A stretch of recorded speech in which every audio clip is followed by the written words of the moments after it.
صاحب نے اس کا صحیح ترجمہ آیت کا پوچھا ہے، جو ترجمہ انہوں نے نمبر 2 پہ لکھا ہے. کہا میں نے وہ بات دیکھ لی تھی جو اوروں نے نہیں دیکھی، اس لیے اللہ کے رسول صلی اللہ علیہ وسلم کی پیروی میں نے بھی کچھ حصہ لیا، پھر چھوڑ دیا کہ میرے نفس نے اس کو ذرا کریکٹ کر دیے گا، جی کی جگہ نفس ہے یہاں، کہ میرے نفس نے ایسی ہی بات سجھائی تھی. یہ ترجمہ اس کا زیادہ درست ہے.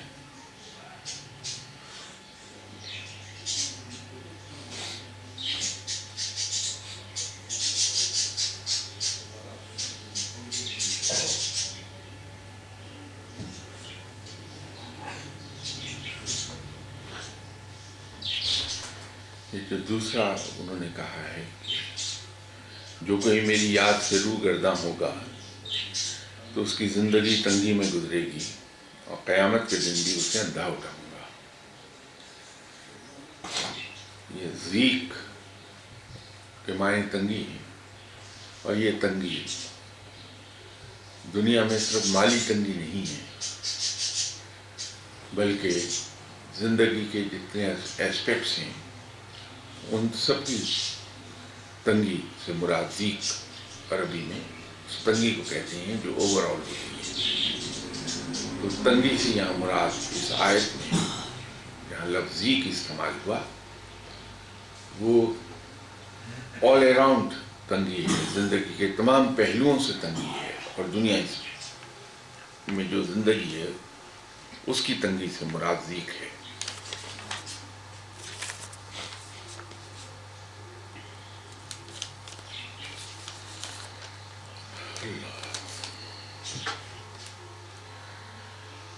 کسی صاحب کا ایک سوال ہے کہ ایک انسان جو دلی طور پر اللہ تعالیٰ کی معرفت رکھتا ہے اور اس کو یہ علم ہے کہ اللہ تعالیٰ کا کوئی شریک ہے نہ ساجی، وہ انسان اللہ تعالیٰ کو اس کی تمام صفات سے جانتا ہے کہ اس جیسی کوئی شے نہیں، پھر یہ شخص مر جاتا ہے اور اس نے اپنے ایمان کا اظہار نہیں کیا ہوتا. وہ شخص کیا مومن کی حیثیت سے مرا یا کافر کی حیثیت سے؟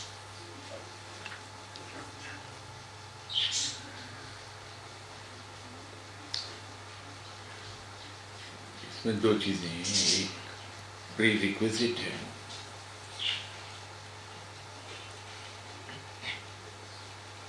اور ایک اعلان ہے. اگر کوئی شخص دل میں کلمہ پڑھ لیتا ہے اور دل میں یہ بات کہتا ہے کہ میں ایمان لایا اس رب پر جو وحدہ لا شریک ہے، اور میں ایمان لایا اس بات پر کہ آپ صلی اللہ علیہ وسلم اس کے رسول ہیں، اور اس نے حالات کے جبر یا کچھ اور مجبوریوں کے تحت اس کا اعلان نہیں کیا، تو بھی وہ مسلمان ہو گیا، کیونکہ اس نے پری کنڈیشن پوری کر دی، پری ریکویزٹ اس کی پوری ہو گئی کہ وہ اللہ کو ایک جانے اور آپ صلی اللہ علیہ وسلم کو اللہ کا سچا پیغمبر جانے. مسلمان غیر مسلم سے مسلمان ہونے کے لیے اتنا ہی کافی ہے. دوسری چیز ہے کہ مباح کیا ہے. مباح یہ ہے کہ اس کا اعلان کر دیا جائے، لوگوں کو کہہ دیا جائے کہ میں آج سے مسلمان ہو گیا. لیکن اگر جبر ہے حالات کا یا کچھ معاملات ایسے ہیں جن کے تحت وہ اعلان نہیں کر پا رہا، تو وہ بہرحال مسلمان ہوگا. تو یہ جو کنڈیشن آپ نے لکھی، یہ تو کلیتاً مسلمان ہو گیا بندہ، بے شک اس کا اعلان وہ نہیں کر پایا کسی وجہ سے، تو اس کی موت اسلام ہی میں ہے.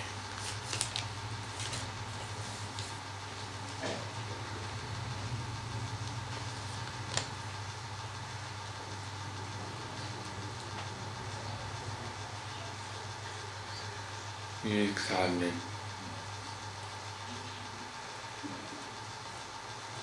کہ آپ نے اپنے ایک لیکچر میں کہا تھا کہ آپ بیعت نہیں لیتے، جبکہ کچھ دن پہلے ایک صاحب سے ملاقات ہوئی جو لندن سے آئے تھے، وہ کہہ رہے تھے کہ وہ اور ان کے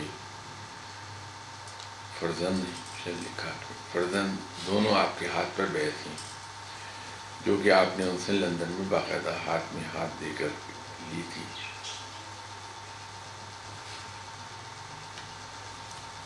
اصل میں میرے لیے دشوار موقع وہ ہوتا ہے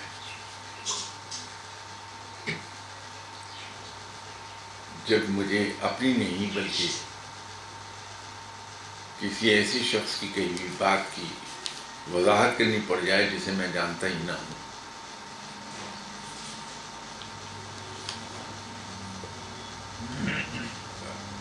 اگلے دن مجھ کو شیخ مجیب الرحمن صاحب کی روح گریبان سے پکڑ کے سر راہ کھڑی ہو گئی کہ وہ جب بنگلہ دیش میں سن 70 کے الیکشنز میں سیلاب آیا تھا تو آج مجھے روحوں نے بتایا کہ وہ آپ لے کے آئے تھے۔ اب اس کی ایکسپلینیشن دینا میرے لیے بڑا دشوار ہو گیا کہ حضور میں نے پھونک ضرور ماری تھی لیکن طوفان اٹھا نہیں میری پھونکوں سے۔ تو حضرت بات یہ ہے کہ کون آپ سے کیا کہہ گیا اس کی وضاحت میں یتیم آدمی کہاں سے کروں گا اس کی۔ میں تو اپنی کہی ہوئی بات کی ایکسپلینیشن آپ کو دے سکتا ہوں کہ بیعت لوگوں کو وہ کرے جو کہیں صراط مستقیم پر ہو، جس کے اندر کوئی نیکی کی ایک ہلکی سی رمق بھی ہو۔ جو شخص گردن تک گناہوں میں ڈوبا ہے وہ دوسروں کو بیعت کیا کرے گا؟ میں تو بھائی آپ کو اگر بیعت کروں گا تو گناہوں ہی کی طرف لے کے جا سکوں گا، اس سے آگے میں خود نہیں سدھر سکا تو آپ کو کیا سدھاروں گا؟ یوں بیعت نہیں کرتا۔ میرے مرشد بہت بڑے آدمی تھے، میں نے بہت کچھ ان کے احوال دیکھے ہیں اور ان کو میں نے بحیثیت مرید کے نہیں دیکھا بلکہ مغربی تعلیم یافتہ انسان کی نظر سے دیکھا۔ اس کے باوجود میں نے انہیں بہت بڑا پایا۔ تو اتنے بڑے صاحب علم ہونے کے باوجود مجھے یاد نہیں کہ انہوں نے کسی کو بیعت کیا ہو بما میرے۔ البتہ میرے معاملے میں ایک بات انہوں نے ضرور فرمائی کہ میاں ہمارے سلسلے میں نگاہوں سے بیعت کی جاتی ہے، ہاتھوں سے نہیں۔ تو مجھے ان سے 3 چیزیں عطا ہو گئی تھیں۔ شروع میں انہوں نے اپنی جیب مجھے عطا فرما دی اور پبلکلی اناؤنس کر دیا کہ آج سے میں نے اپنی جیب اسے دے دی۔ پھر پبلکلی اناؤنس کیا کہ میں نے آج سے اس کو اپنا بیٹا بنایا ہے، یہ میرا بیٹا ہے۔ اور آخر پر یہ اناؤنس کر دیا کہ میرے مرشد کے بھی ایک ہی خلیفہ تھے اور میرے بھی ایک ہی ہوں گے اور وہ یہ ہے۔ لیکن ہاتھ میں ہاتھ لے کر بیعت میری بھی نہیں ہوئی، نہ میں نے ان سے کبھی کہا۔ مجھے ضرورت نہیں محسوس کی، اس لیے کہ ضرورت کیا ہے جب مجھے ہر چیز وہاں سے بغیر بیعت کیے مل رہی ہے تو میں پاگل ہوں اپنے آپ کو بیچ ڈالوں کسی کے ہاتھ میں۔ خلافت تک مل گئی لیکن کبھی انہوں نے بیعت نہیں کیا مجھے۔ بس یہ ایک بات ضرور فرما دیا کہ وہ اہل زبان تھے، اردو اسپیکنگ تھے، تو اسی طرح بولا کرتے تھے۔ تو بڑے اطمینان سے انہوں نے کہا کہ میاں ہمارے سلسلے میں تو نگاہوں سے بیعت ہوتی ہے۔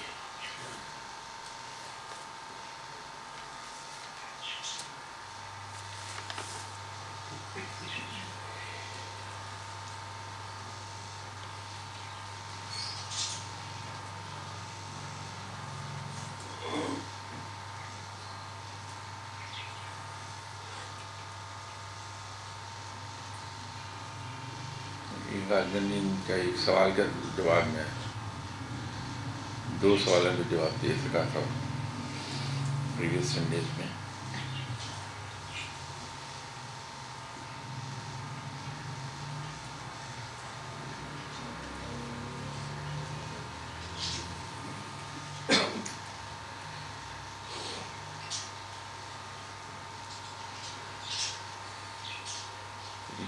ان کا اگلا سوال یہ تھا کہ کیا قرآن و حدیث میں یہ لکھا ہے کہ حضرت عیسیٰ علیہ السلام کا نزول بطور امتی ہوگا؟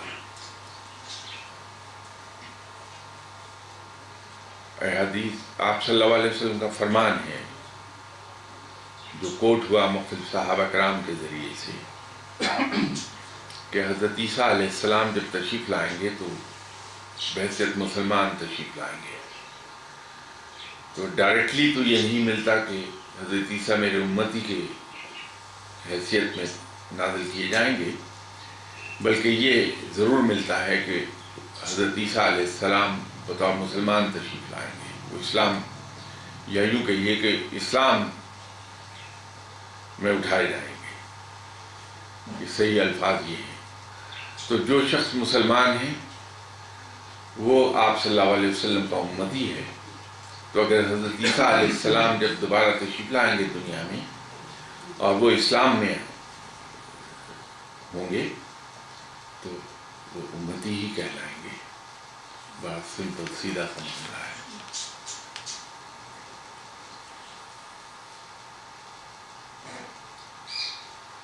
حضرت عیسیٰ علیہ السلام، ان کا اگلا سوال یہ ہے کہ حضرت عیسیٰ علیہ السلام کو دوبارہ نزول کے وقت نبی کی بجائے امتی ماننے سے ان کی نبوت کا انکار تو لازم نہیں آئے گا.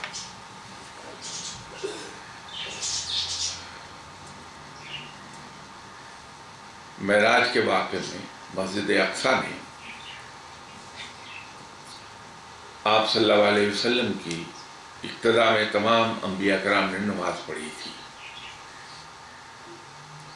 اسی لیے آپ صلی اللہ علیہ وسلم کو امام النبیین کہا جاتا ہے. اسی نسبت سے ہے. اور تمام پیغمبروں کے بارے میں یہ بات کہی جاتی ہے کہ تمام پیغمبر اسلام میں تھے، مسلمان تھے.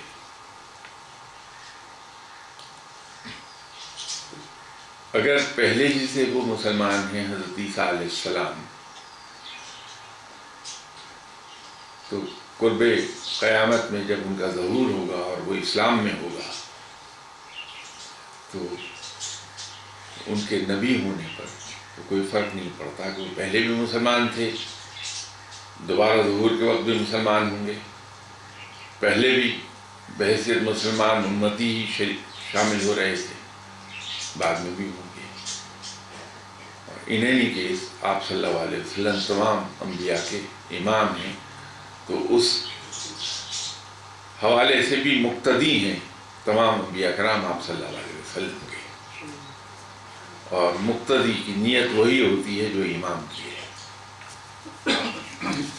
اسی لیے ایک احتیاط یہ کی جاتی ہے کہ ہم کسی اور امام کی اقتداء میں نماز نہ پڑھ لیں. کہ اگر کسی جگہ قادیانیوں کی اگر نماز ہو رہی ہے اور میں اس میں جانتے ہوئے بھی اگر نماز پڑھ لوں گا تو مجھے نیت یہ کرنا ہوگی کہ نیت پیچھے اس امام کی ہے، تو میری نیت وہی ہو جائے گی جو اس امام کی ہے. تو غیر مسلم کے پیچھے مسلمان نماز نہیں پڑھتا. اس کی وجہ یہی ہے. اور اگر انبیاء اکرام نے نیت کی ہے آپ صلی اللہ علیہ وسلم کی امامت میں نماز کی، تو ان کا عقیدہ وہی ہے جو آپ صلی اللہ علیہ وسلم کا تھا. تو مسلمان ہیں.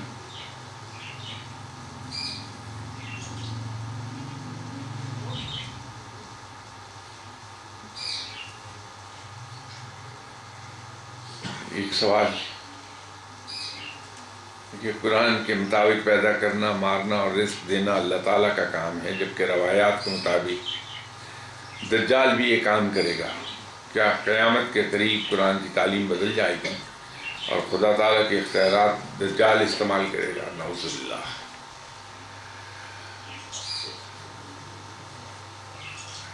ہمارا مسئلہ وہاں پیدا ہوتا ہے جب ہم الفاظ پر جاتے ہیں۔ ہماری پرابلم ہے ہی یہ کہ ہم سب پاکستانی صرف الفاظ کو دیکھتے ہیں، اس روح کو نہیں دیکھتے، اس نیت کو وہ نہیں دیکھتے جس کے تحت وہ الفاظ ادا کیے گئے ہیں۔ پہلے بھی بہت لوگوں نے بمائے فرعون میں نعوذ باللہ یہ دعویٰ کیا کہ میں خدا ہوں، میری پوجا کی جائے۔ بہت سے کذاب بھی آئے۔ کسی کے دعویٰ کرنے سے، کسی کے یہ کہہ دینے سے کہ نعوذ باللہ اللہ معاف فرمائے کہ میں خدا ہوں، وہ خدا بن نہیں جاتا۔ خدا وہی ہے جو اصل میں ہے۔ اگر کل کو کوئی بادشاہ یہ کہہ دے یا کوئی حکمران یہ کہہ دے کہ میرے ملک میں بسنے والے لوگ ان کو رزق میں دیتا ہوں معاذ اللہ، تو وہ رب نہیں کہلائے گا، وہ پوسٹ مین ہے اصل میں۔ جس طرح کہ آپ کے دوست احباب یا رشتہ دار یا والدین کے بھیجی ہوئی رقم منی آرڈر کے ذریعے سے ایک پوسٹ مین آپ تک لا کر دیتا ہے آپ کو،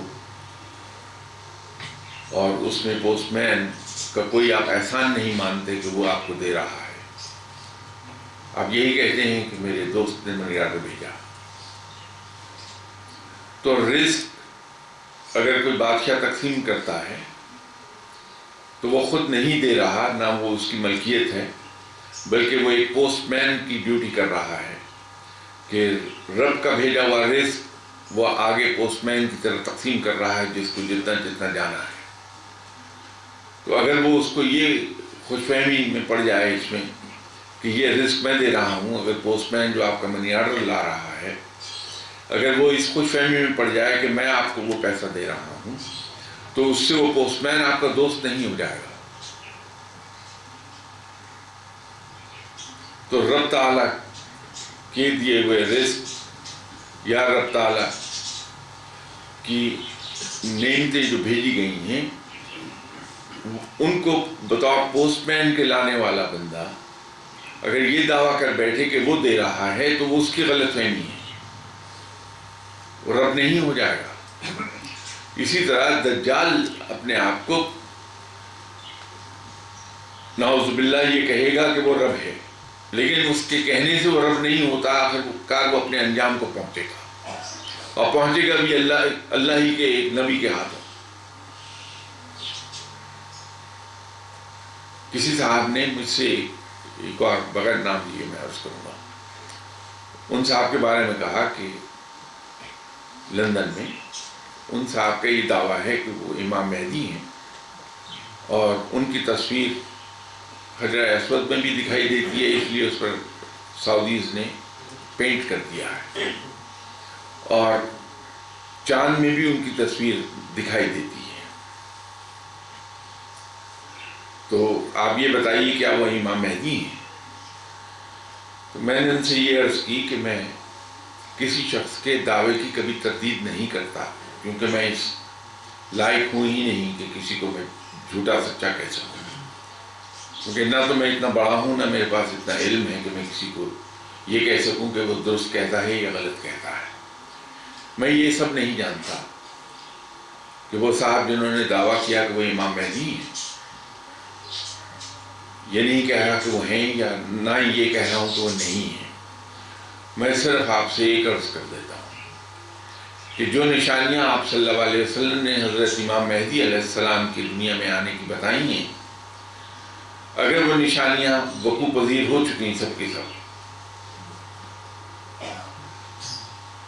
اور غلبہ ہو گیا پوری دنیا پر اسلام کا، تو مان لیجیے کہ وہ امام مہدی ہیں۔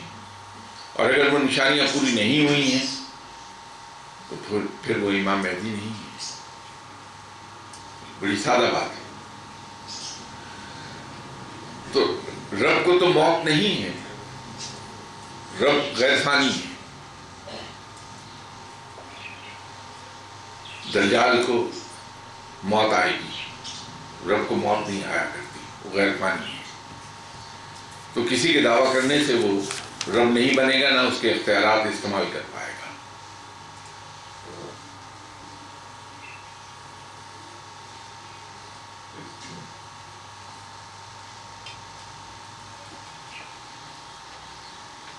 یہ ایک علمی نقطہ انہوں نے انسان نے بیان کیا، بڑا صحیح نقطہ اٹھایا ہے. میرے بارے میں انہوں نے کہا کہ میں نے یہ کہا کہ 70,000 عالم اور 20,000 جہان.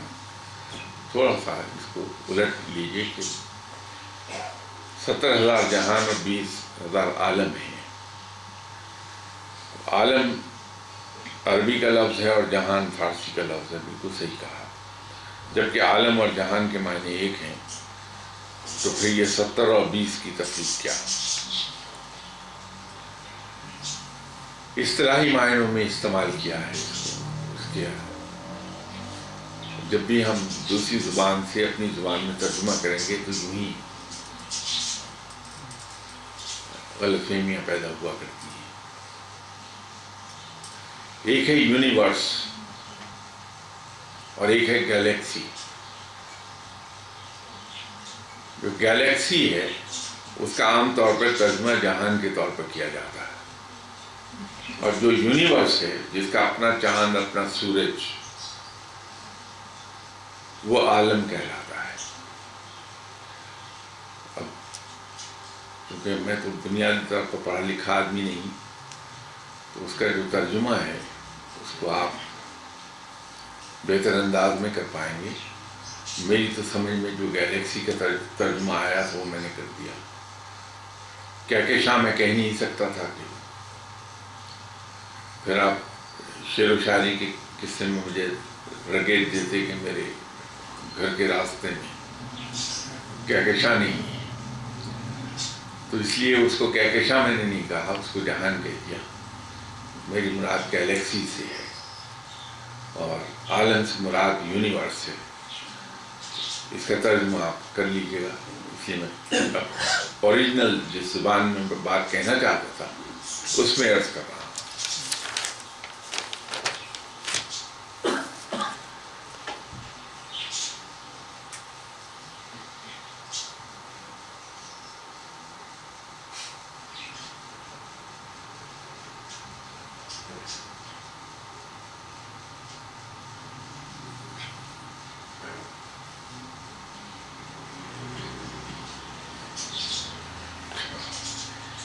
ذرا سا جن صاحب نے یہ سوال لکھا ہے، میری گزارش یہ ہے کہ تھوڑا سا نیٹ اگر لکھ دیں،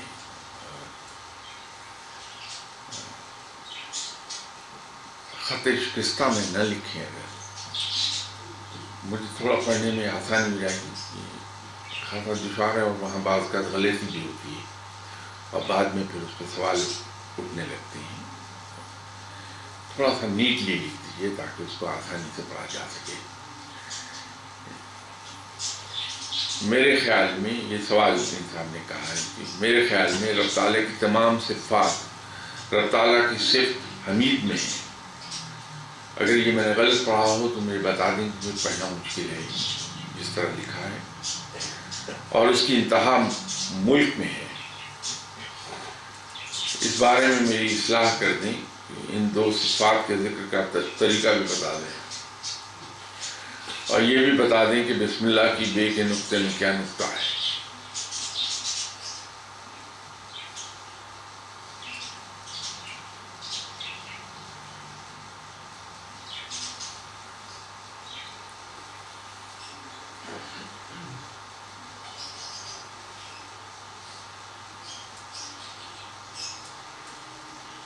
یہ رب تعالیٰ کی ہر صفت اپنی جگہ پر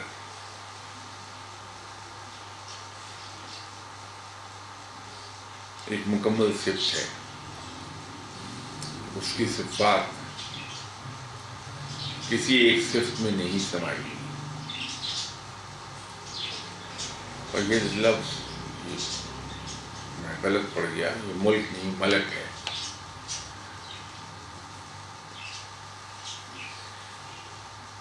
یہ بھی اس کی صرف ایک خوبی کو بیان کرتا ہے، رب تعالیٰ کی ایک صفت کو بیان کر رہا ہے. اس میں تمام صفات نہیں سمائی ہیں، نہ یہ اس کی صفات کی انتہا ہے. جو مالک ہے یہ ضروری نہیں کہ اس میں باقی 97 صفات بھی سمائی ہوں. 97 اس لیے کہہ رہا ہوں کہ 99 صفات ہیں، اس میں ایک اس میں ذات ہے اللہ، تو 98 صفات ہیں. تو ان میں سے ملک ایک صفت ہے. تو اس کی صفات ایسی نہیں کہ اس کے یہ ملک جن معنی میں ہم استعمال کرتے ہیں وہ اس کی ایک اپنی صفت ہے، باقی صفات اس کے ساتھ سٹینڈ کرتی ہیں. اسی طرح حمید اس کی ایک صفت ہے،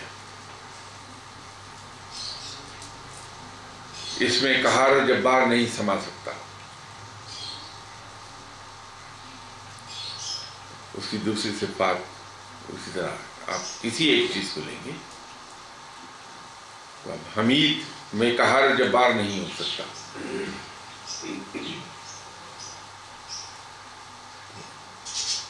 ہم اس کی 98 صفات کو 98 ہی لیں تو بہتر ہوگا. اور نہ ہم یہ کر سکتے ہیں کہ جس طرح آپ نے اس کے ذکر کی بات کی تو یا حمید ہو یا الحمید ہو اگر ہم پڑھیں تو اس کے اثرات پہلی بات تو یہ کہ ہر شخص کے لیے علیحدہ ہوں گے. اس کی ذات پر وہ آدمی کی اپنی باڈی کیمسٹری کیا ہے، اس کی جو روح کی لطافت ہے، اس کا معیار کیا ہے، اس مقام پر کس مقام کی لطیف ہے، کس مقام کی بالیدگی ہے اس کی روح میں، وہ اس پہ ڈیپینڈ کرے گا. یا حمید ہو یا الحمید ہو پڑھنے سے اس کے اثرات کیا مرتب ہوں گے. اس لیے یہ کہنا کہ یا حمید ہو آپ سب پڑھیں تو اس کے یہ اثرات آئیں گے، وہ درست نہیں ہوگا.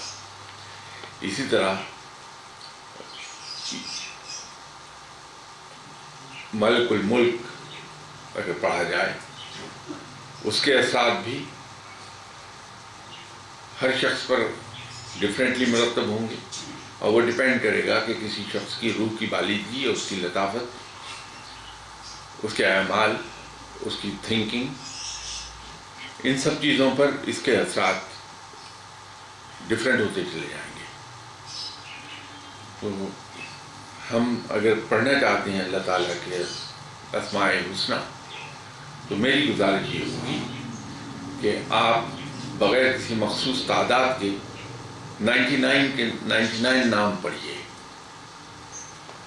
تاکہ کسی ایک کے اثرات اس طرح نہ آنے پائیں جیسے کہ کسی وظیفے یا ورد کے طور پر کرنے سے آ جائیں گے. آپ برکت کے لیے پڑھیے کہ رب کو پکار رہے ہیں، اس کو پکارنے کے لیے پڑھیے، اثرات لینے کے لیے نہ پڑھیے. یہ میں اکثر و بیشتر ایک عرض کیا کرتا ہوں کہ ہمارے یہاں جس طرح شادی کی بنیاد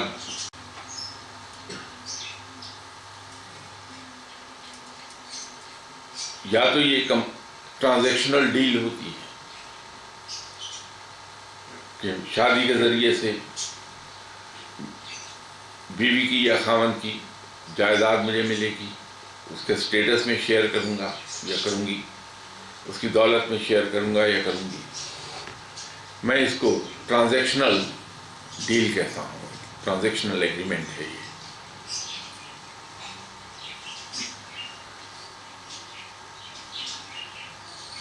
جبکہ وہ شادیاں جو ٹرانزیکشنل ڈیل پر ہوتی ہیں یا آؤٹ آف نیسیسٹی کی جاتی ہیں،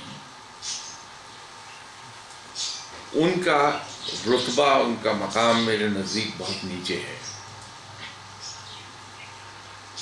اگر انسان شادی اس لیے کرتا ہے کہ دوسرا شخص میرا لائف پارٹنر ہے، دوسرا شخص میرا کمپینین ہے، دوسرا شخص جو ویڈ لاک کے ذریعے سے ملا ہے وہ میرا دوست ہے، اور چوتھی چیز یہ ہے کہ وہ ہسبینڈ ہے یا وائف ہے، جو بھی معاملہ ہے، وہ بہت عظیم ہے وہ رشتہ۔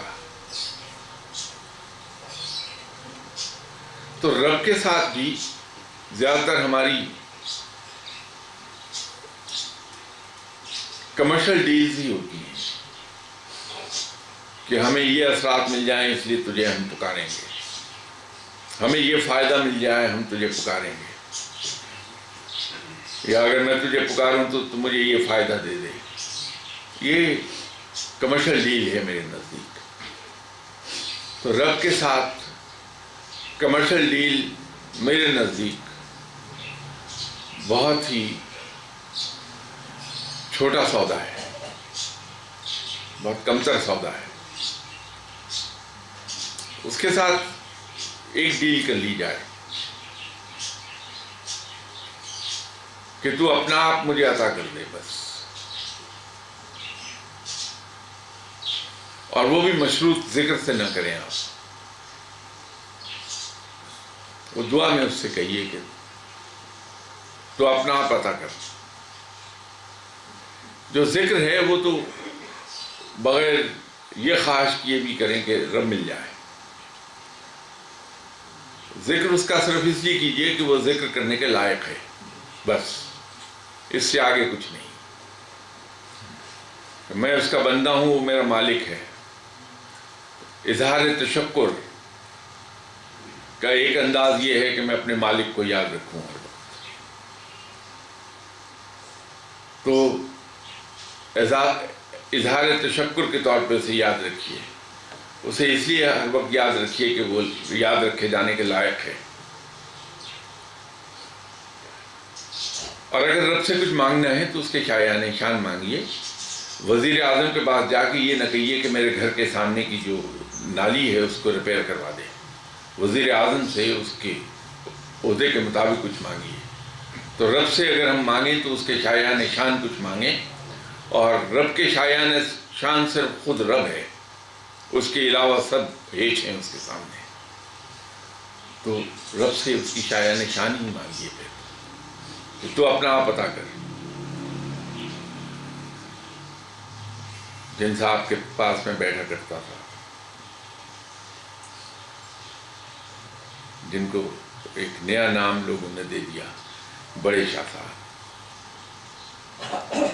تو ایک دن وہ معلوم نہیں کس موڈ میں تھے، تنہا میں اور مرشد صاحب بیٹھے تھے، تو مجھے فرمانے لگے کہ ایک دن میں نے رب سے کہا کہ اٹھا اپنا سب کچھ لے جا، مجھے تیرا کچھ نہیں چاہیے، صرف اپنا ذکر چھوڑ جا۔ تو وقتی طور پہ بات میری سمجھ میں نہیں آئی، تو میں دل میں کہنے لگا کہ یا اللہ کیا شرک بولا ہے انہوں نے۔ لیکن 2-3 دن اس پر غور کرتا رہا تو پتہ یہ چلا کہ اگر رب اپنا ذکر چھوڑ گیا تو لے کے کیا گیا، وہ تو اپنا آپ چھوڑ گیا وہاں۔ تو جس شخص کو رب مل گیا اس کو کیا نہیں ملا؟ بھائی یہ ان قصوں میں کیوں پڑھتے ہیں؟ آپ سیدھا سیدھا رب کو پکاریے، اس کو یاد کرتے رہیے، اور اس کو پکارنے کا سب سے اچھا طریقہ قرآن پاک کی تلاوت ہے۔ بہت سیف ہے، اور انعامات گارنٹیڈ ہیں اس کے، اس جہاں میں بھی اور اگلے جہاں میں بھی۔ انشاءاللہ تعالیٰ اگلی بار بشرط زندگی ملاقات ہوگی۔